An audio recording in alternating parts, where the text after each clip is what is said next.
about who they want to see on the football field, especially when it comes to quarterback. That being said, look, this to me is a stunning, well, not really stunning, but this is a massive, titanic decision on the part of Shane Steichen and Chris Ballard, the general manager, and ownership, to take your 4th overall pick from 3 years ago and basically say, you're done. Because what Shane said in reference to that was the fact that he said, look, I don't want to have a short leash here with Daniel Jones. He is the starter for this season, barring something unforeseen happening, which to me means unless Daniel can't go out there because of injury or he plays this horrifically bad, Anthony's not getting another shot at this. His time at the Indianapolis Colts with this regime is done. And Anthony has to accept some responsibility for this, because really what this comes down to trust. That's what it comes down to. It isn't about upside anymore. And as RC, I know, is going to probably touch on this, this is about what the floor is. Yep. And they feel like the floor is lower for Anthony than it is for Daniel Jones. And that, to me, look, when you start talking about those kinds of things, it really tells you that people have pretty much thrown in the towel on you.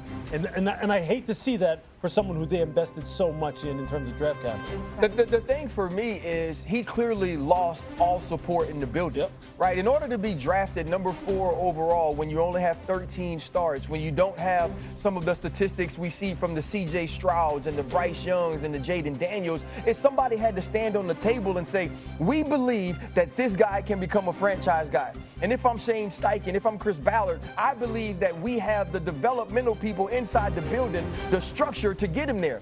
So that means you gave up on that at some point. And it wasn't the fact that he can't throw it as far. It's not the fact that he can't run as fast, because he can still do all of those things. So it's something intangible that you saw that you don't feel like he can improve in the way you want him to improve. And the decision you're making is this. We know who Daniel Jones is. Daniel Jones is not going to be a star. Daniel Jones is not going to be an all-pro player. Daniel Jones is not going to be that dude that Quentin Nelson is asking for that they lost when Andrew Luck retired. But what you're saying is, at least I know what he's going to be. Yeah. At least I know I can strategize this way. I can scheme this way, and he can do that. But to me, that's running away from coaching. And what has Anthony Richardson done to push these people away from coaching? Because you see that he has the upside, he has the ceiling, so there's something about him that tells you that he can't reach it there. They are done with Anthony Richardson. They will not play him, and that's why they said this ain't short term. He's lost it forever. Stephen A.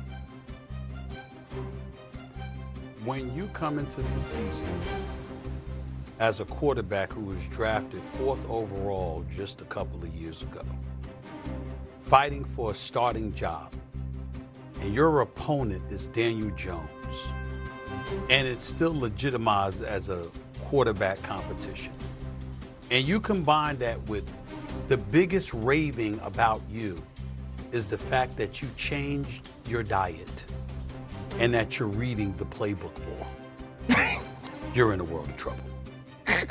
We're talking facts here, guys. That's what the hell happened. A quarterback that was drafted 4th overall in his 3rd year in the league, that clearly has had his troubles with availability and ability when he's been available, okay, was being raved about because he changed his diet and he was reading the playbook more. Now, this is a guy that's only 3 days older than Cam Ward, the number 1 overall pick for the Tennessee Titans. He's only 3 days older than him. This is a guy that is younger than Caleb Williams and Jayden Daniels. And we're still looking at him and we're saying it's over in Indy. That's a bigger issue, guys. That's not just about potential or lack thereof. That's questioning his football character. Something ain't there, whether it's his work ethic, whether it's commitment to excellence, whether if it's off-season work. I don't know what it is. I'm speculating. I have no clue. RC, you've been traveling all over the damn place. I'm sure you know. I don't know. I'm not pretending to know. I'm simply saying, if we're asking those kind of questions, if that kind of skepticism is associated with this quarterback, they're saying we don't believe in him. And that's horrible to hear. Of a guy that's only 23 years of age. You know how bad you got to be 23 with that athleticism and they're basically giving up on you? You know how bad you have to be for that to happen? Floor is yours, Dougie. Well, Do you feel like they're failing him? The Colts are failing Anthony Richardson? I think Ballard took a big reach when they drafted him fourth a few years ago. They needed a quarterback. They obviously had a lot of, Peyton quit and Luck retired. Peyton quit. He was injured. He went to Denver. abruptly. Luck retired. I mean, they have been looking for a QB for a long time. Steichen had done a great job with Hurts. So they figured they'd get a guy like Richardson, who a running quarterback, came out of the, laying the weeds, only made 13 starts at Florida, so they took a reach. They took a chance. I don't blame the franchise for taking a chance. They made him the fourth pick in the draft. It's his third year. Steichen has to win. Jones, say what you want, won a playoff game in Minnesota where he played great in the game. Him and Barkley when they beat the Vikings. Yep. So he has shown you in a certain spot that he can be a factor in a big playoff game, and Richardson hasn't. So they decided to cut bait. It is. And it's just football. He got there. He had 3 starts. He took himself out of the game. He was very erratic. They decided to go in a different direction. Yeah, there is a tidal wave of things that leads the front office and organization to making this kind of decision. And it always does come down to football character in these kinds of situations. You don't give up on guys with this kind of talent unless there are things that you just truly believe will not allow him to ever reach what his ultimate potential is. That's why you drafted him in the first place. You drafted him because you thought, okay, we have the structure and we think he has enough of the football character to take this natural born ability of his and have it parlayed into him being an all-pro type of quarterback. And they missed. They missed, and it's going to be a big problem because people are going to lose their jobs over this. Because you're right, they're not going to win because of Daniel Jones. Yeah. They're not going to win because of him. They may feel as though that they may not lose because of him, but they're not going to win because of him. And their upside is going to be capped with him. I do believe that. And people are going to lose jobs over this. But I think that's what Shane Steichen is saying, right? Like, let me get to next season.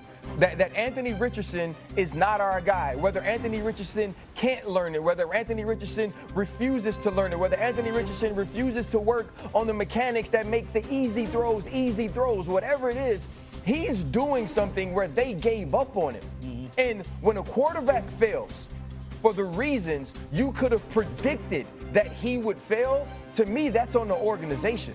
Because if I know you haven't had enough starts, if I know that you're injury prone, if I know that there is a lack of work ethic or whatever it is, then it's my job to fill those spaces for you. And Shane Steichen, who worked with Justin Herbert, who worked with Jalen Hurts, they expected him to be able to do that. What he's saying right now, and Coach Tomlin talks about this all the time, what he's saying right now is they've tried everything and they are no longer running to coaching. They're pushing themselves away from it to know what they can do with Daniel Jones, who they feel stability with. RC, I'll push back on you on this one point. You're mentioning a lot.